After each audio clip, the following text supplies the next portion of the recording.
9 February रोजी सेलू येथून 2 मित्रांसोबत निघून गेलेल्या अनिकेत बळवंत शेरे यांची माहिती देणाऱ्यास देणार 1 लाखाचे बक्षीस। संपर्क निकिता शेरे, सेलू, जिल्हा परभणी। सेलू शहरातील 30 वर्षीय प्रशिक्षण पायलट मुलीची करण्यात आलेल्या फसवणूक प्रकरणी 2 जणांवर शनिवार 10 जानेवारी रोजी दुपारी 4 वाजता गुन्हा दाखल करण्यात आला आहे। आपली फसवणूक झाल्यानंतर आरोपिताकडून देण्यात येणाऱ्या धमक्यामुळे हे कुटुंबीय चांगलेच हतबल झाले होते। पालक सेलूत आणि मुलगी मध्य प्रदेश येथील खजुराहोमध्ये वास्तव्यात असताना संभाव्य अनुचित प्रकार टाळण्यासाठी वडिलांनी थेट पोलीस अधीक्षक रवींद्रसिंह परदेशी यांची भेट घेऊन घडलेल्या प्रकाराची माहिती दिली।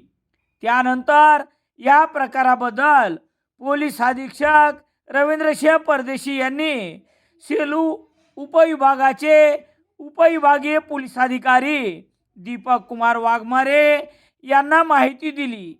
त्यानंतर या प्रकरणी गुन्हा दाखल करण्यात आला आहे।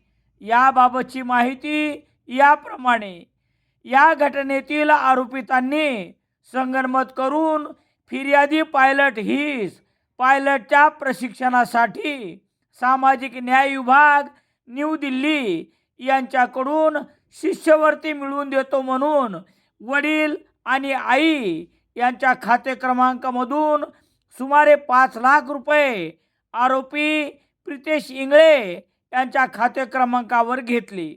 असाच प्रकार भावाच्या बाबतीत घडला। त्याचा पायलट प्रशिक्षणासाठी नागपूर येथे नंबर लागला।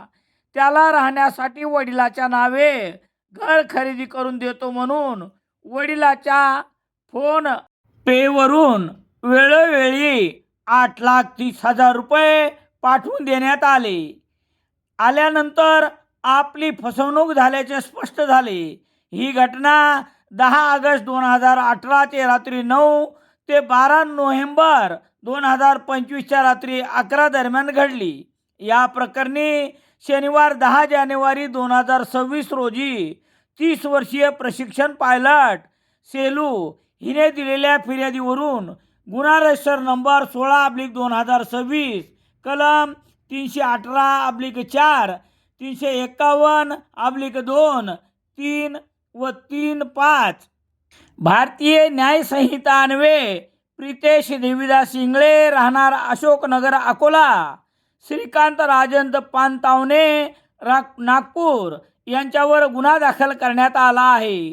पोलीस निरीक्षक दीपक बोरसे यांच्या मार्गदर्शनाखाली पोलीस उपनिरीक्षक ESH शेख पुढील तपास करत आहेत।